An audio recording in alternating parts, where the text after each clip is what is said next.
How do I, okay, good.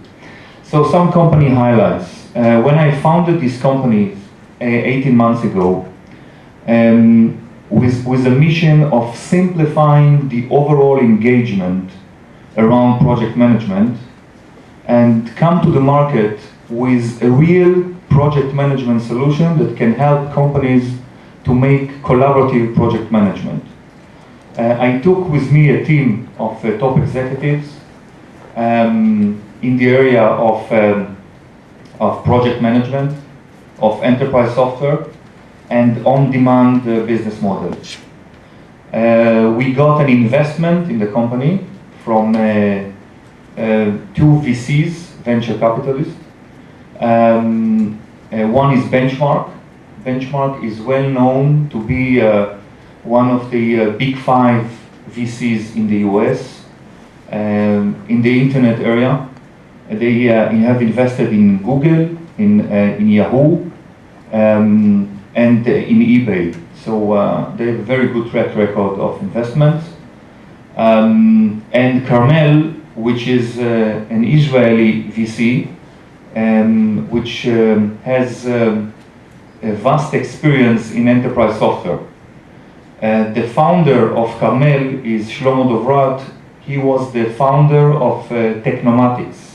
For the people that knows here in the room Technomatics, so Carmel is basically founded by the same guy, Shlomo Dovrat, that founded Technomatics, and the board member from Carmel in Clarizen is Ariel Beton, which was the CEO of Technomatics for 10 years. So we have a good group of people with us in order to run a successful company. Now we're going to play a short movie. It's a cartoon, and it should be funny for 2 minutes.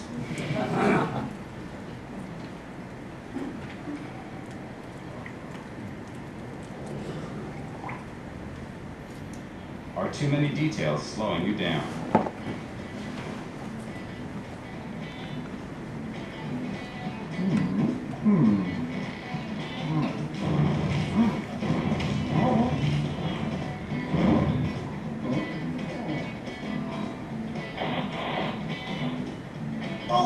Do you have the right tools for the job?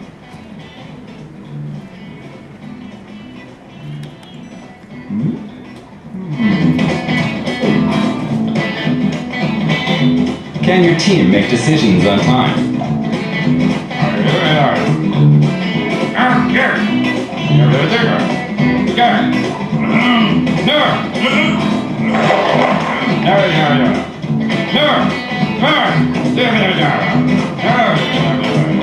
Can your team collaborate?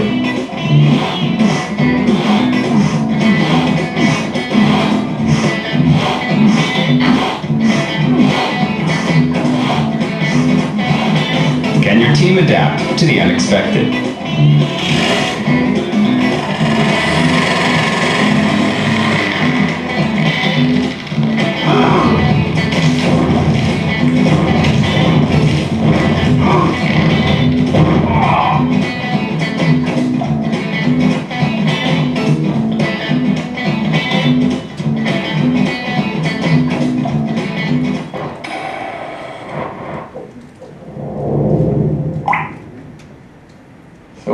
I hope you liked it.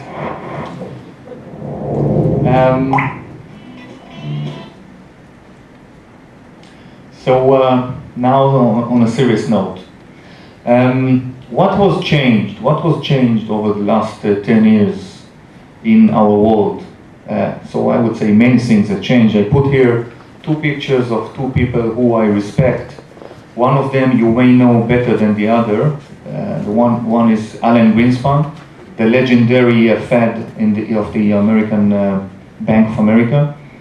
And the other one is Thomas Friedman, that wrote the book, The World is Flat, that described basically the globalization. So I think that what was changed is that globalization is accelerating. And globalization is accelerating because of, I believe, 2 main reasons. One is the implementation of standards, and the other one is the infrastructure. So I don't know if you know, but one of the main contributors to the Industrial Revolution in Europe 200 years ago was the standardizations of canals.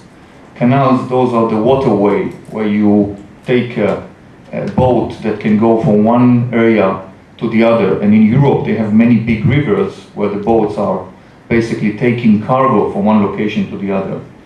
So prior to the standardization of canals, there was no boat that could make the way through all the territory from point A to point B without uploading the cargo on the way and reloading it to a new boat.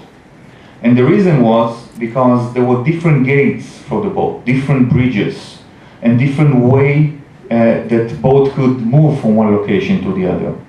The same was in the US when you wanted to take people or cargo with a train from Boston to New York. The train needed to stop in the middle of the way. People needed to go down from the train to upload the cargo, reload it again, and this is because the railway gauge was different. So until there was one standard of a railway gauge, it was very hard to get from one location to the other. And of course, I think that one of the main contributions of Bill Gates to the world, beyond the fact that Microsoft is a great company, is the standardizations of software. So now you have people that develop software here in Taipei, or in China, or in Israel, or in Germany, or in the States, and they all use the same standard. So if you write a PowerPoint presentation, I can present it here. And this is due to the fact that Bill Gates made such a good work in standardizing the world. And of course, the infrastructure. The infrastructure is how do you conduct business across the sea. So for people in Taipei to have business in China, it's relatively easy nowadays. But let's say that 50 years ago, it would be a big problem because there were no flights to get there fast enough. And you see, I'm coming from Israel, and we are running our business in Taiwan, in Japan, in China, in Europe, in the States. So overall, the infrastructure improvements has allowed us to run our business in a totally different way than it was in the past. And over the last 10 years, there was a major development, the internet. And the internet is basically a standard and an infrastructure. And the internet has allowed us to make some substantial progress in standardization. And this is why globalization is basically accelerating. So what has changed? The reality has changed. It's much more dynamic.